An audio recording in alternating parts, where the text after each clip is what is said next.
Actor விக்ரமுக்கு இந்த வருஷம் வீர தீர சூரன் அப்படிங்கிற ஒரு படமும் தங்கலான் அப்படிங்கிற 2 படம் வந்து ரிலீஸ் ஆக போகுது. இந்த 2 படமுமே ஒரு ப்ராமிசிங்கான படமா இருக்க போகுது அப்படிங்கிறதுக்கு எடுத்துக்காட்டா அதோடைய ப்ரொமோஷனல் எலிமெண்ட்ஸ் எல்லாமே நல்லா இருக்கு அப்படின்னு சொல்லலாம். குறிப்பா வீர தீர சூரன் அப்படிங்கிற படத்துல இருந்து ஒரு டைட்டில் டீசர் மாதிரி ரிலீஸ் பண்ணியிருக்காங்க.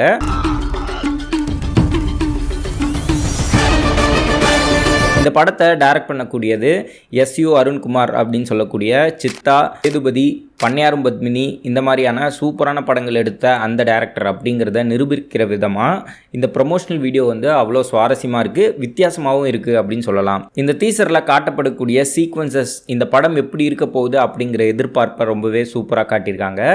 எஸ்.யு. அருண்குமார் பொறுத்த வரைக்கும் ஒரு கமர்ஷியல் படத்தை சேதுபதி அப்படிங்கிற படத்து மூலிமா நம்ம எடுத்துக்கலாம். அந்த படத்தில் இருக்கக்கூடிய எல்லா கமர்ஷியல் அஸ்பெக்டும் சூப்பராக இருக்கும். அதே சமயம் அந்த படத்தில் இருக்கக்கூடிய கதைக்களமும் ரொம்ப சுவாரஸ்யமாக போகக்கூடிய ஒரு கதைக்களமாக எடுத்திருப்பாரு.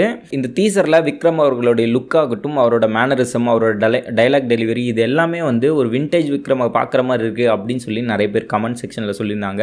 அதே மாதிரி தங்கலான் படமும் ஒரு தாட்ஃபுல்லான, இன்ட்ரெஸ்டிங்கான, நல்ல கிராஃப்ட் ஒர்க் இருக்கக்கூடிய ஒரு படமாக இருக்கும் அப்படின்னு நம்ம எதிர்பார்க்க முடியும். இந்த பக்கம் விக்ரம் அவர்களை பொறுத்த வரைக்கும் ஏன் நம்ம ஒவ்வொரு படத்துக்கும் அவரை கம்பேக் அப்படின்னு பேசிட்டு இருக்கோம் அப்படிங்கிறதையும் நம்ம பார்க்கணும். 2011க்கு முன்னாடி வந்த படங்கள் மட்டும்தான் விக்ரம் அவர்களுக்கு ஒரு பிளாக் பஸ்டர் படமாக இருந்திருக்கு. எனக்கு தெரிஞ்சு தெய்வ திருமகள் அப்படிங்கிற படம் மட்டும்தான் பயங்கரமாக பேசப்பட்ட ஒரு சுவாரஸ்யமான படம் கடைசியாக விக்ரம் அவர்களுக்கு வந்தது. அதுக்கப்புறம் ஆக்டர் விக்ரமுக்கு ரிலீஸ் ஆன எந்த ஒரு படமுமே ஒரு ஆவரேஜ், பிலோ ஆவரேஜ், ஃப்ளாப் இந்த மாதிரியான கேட்டகரியில் தான் இருந்திருக்கு. 2013 ராஜபாட்டை அப்படின்ற ஒரு படம் பண்ணுறாரு. இந்த படம் வந்து ரொம்பவே ஒரு சுமாரான, ஒரு மட்டமான படமாக அமைஞ்சுது. அதுக்கப்புறம் அவருக்கு வந்த எல்லா படங்களுமே அவ்வளோ சுவாரஸ்யமான படங்கள் கிடையாது. கிட்டத்தட்ட ஒரு பிலோ ஆவரேஜ் படமாக தான் இருந்திருக்கு. இன்க்ளூடிங் சங்கரோட ஐ படம் கூட ரொம்ப சுவாரஸ்யமான படமாக இல்லை அப்படிங்கிறது தான் யதார்த்தமான விஷயம். ஆனால் இந்த காலகட்டத்தில் ஒரு குறிப்பிடத்தக்க விக்ரம் அவர்களுடைய நல்ல படம் அப்படின்னா அது மகான் சொல்லலாம். அப்போ நீ பார்த்த அந்த காந்திவான பேர் காமர்ஸ்வாதி கிடையாது. மகான் படம் வந்து கோவிட் காலத்தில் ஓடிடியில் ரிலீஸ் ஆகிடுச்சு. கார்த்திக் சுப்புராஜோட சூப்பரான படம் அப்படின்னு சொல்லுவேன். ஆனால் அந்த படத்துலையுமே எனக்கு வந்து துருவிக்ரம் அவர்களுடைய கதாபாத்திரம் வந்து சுத்தமாக பிடிக்கல.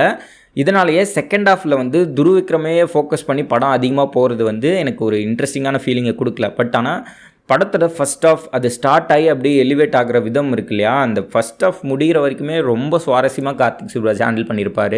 மேபி விக்ரம் வந்து தன்னோட பையனை வந்து கொஞ்சம் ப்ரொஜெக்ட் பண்ணும் அப்படின்னு நினச்சி அந்த படத்தில் அதிக ஸ்பேஸ் வந்து துருவிக்ரம் கொடுத்ததுனால அந்த படம் வந்து செகண்ட் ஹாஃப் லெவலில் கொஞ்சம் பிலோ ஆவரேஜாக போயிடுச்சு.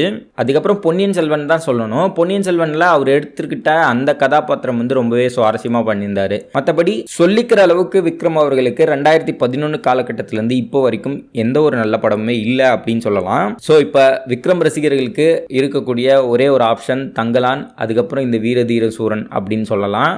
ஆனால் விக்ரம் அவர்களுடைய எஃபர்ட்டுக்கு அவருக்கான ரெக்கக்னைசேஷன் இன்னும் கிடைச்சிருச்சா அப்படின்னு கேட்டால் கண்டிப்பாக இல்லை. உடல் அளவுலையும் மனதளவுலையும் தன்னை 100% மேலே ஒப்படைக்கக்கூடிய ஒரு நடிகர் தான் விக்ரம்.